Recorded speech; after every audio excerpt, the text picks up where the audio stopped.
A whole lot of new money though. If young Metro don't trust you.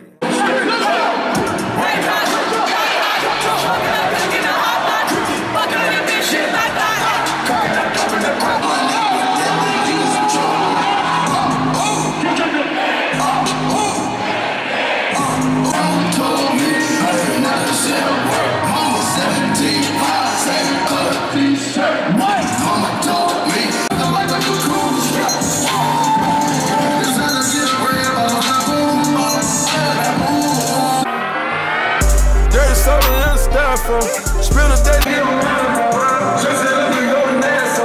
200 miles on the dash. Got a rubber band on the dash. Push the lanes in the green bag.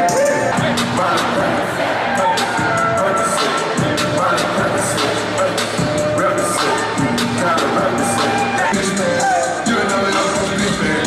Talk about this on the train. They want me to jump on the stage. I wanna jump in the air.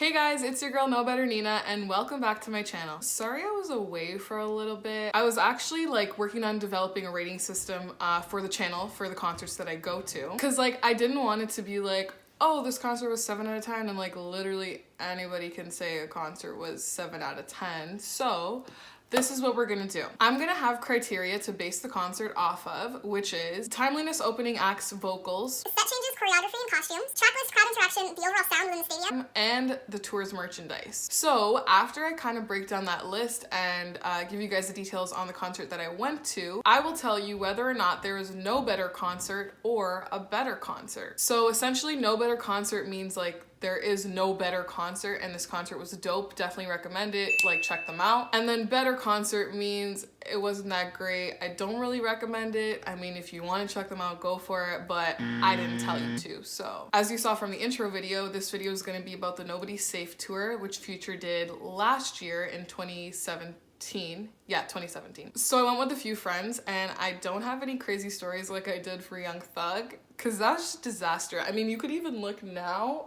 I still have a scar from my little fall. So in terms of timeliness, Future was actually pretty good. Everything seems to be on time, but I actually did miss one of the opening acts. And speaking of opening acts, Future's Nobody's Safe tour, I would say had the best opening acts of almost any concert I've been to. Because the thing was, all the opening acts weren't artists who were just developing or just getting to become world famous artists. They were actually already pretty famous and I guess developed at that point. So his opening acts were A$AP Ferg, Tory Lanez, and Migos. A$AP Ferg was the one that I missed because I was running a little bit late. Tory Lanez was cool. He was on for, I want to say, about half an hour. And then Migos was dope as well, and they were on for about 45 minutes, I want to say. And then Future, of course, came out shortly after. And like I said, everything was on time. So that was sick. I wasn't sitting around waiting and waiting and waiting. Oh, show's supposed to start at 9, doesn't come on until 10. Nah, it wasn't like that. Everything was actually on time. So for vocals, Future obviously is an auto-tune artist. Honestly, the auto-tune wasn't even that great. And he barely even sung. And you could tell the auto-tune was kind of off because when he was singing, which he barely did, it didn't sound like the tracks that were being played by the DJ. There weren't any set changes. He had visuals on a screen and stuff, kind of like anyone else. The visuals weren't anything breathtaking or had a hidden message in them or anything like that. They were just basic visuals. Nothing crazy there. Choreography. So what was actually sick about this tour is he actually had dancers.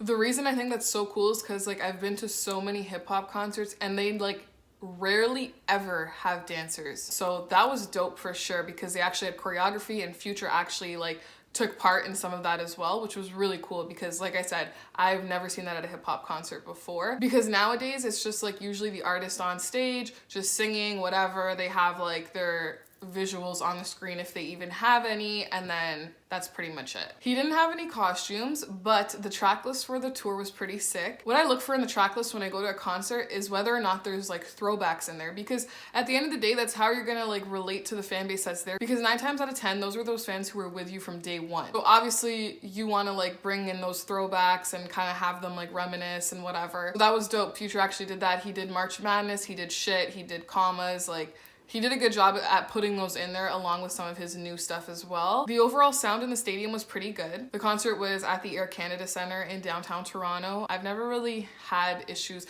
Actually, no, there was one time at a J. Cole concert where there was issues with the sound there, but for this Future tour, there was no issues with the sound. And then the Nobody Safe tour merchandise was like 50-50, I would say. Like there was a basic yellow hoodie that said Future on it, and that's like whatever. But then you had like a really cool long sleeve and hoodie with like a cool graphic design on it. And then there was like a Free Bands beanie, but I mean, you can get that like anytime on the website. So for me, like what stood out the most about this tour was definitely the opening acts for sure. And like they all got a decent amount of time, which was sick because like I said, they're artists who were already like pretty much famous at that point. They weren't on the come up, which was dope because it kind of felt like you were at a festival in a sense, seeing like all those artists at one time. Also, the choreography again was something that really stuck out to me because like I said, not a lot of hip hop concerts do have like dancers and stuff like that. So that was really cool. And then again, his track list, so throwing in the throwbacks was also really good because like I said, it helps him relate to the crowd that's there. So overall with the Nobody Safe tour, I would definitely say that there is no better concert.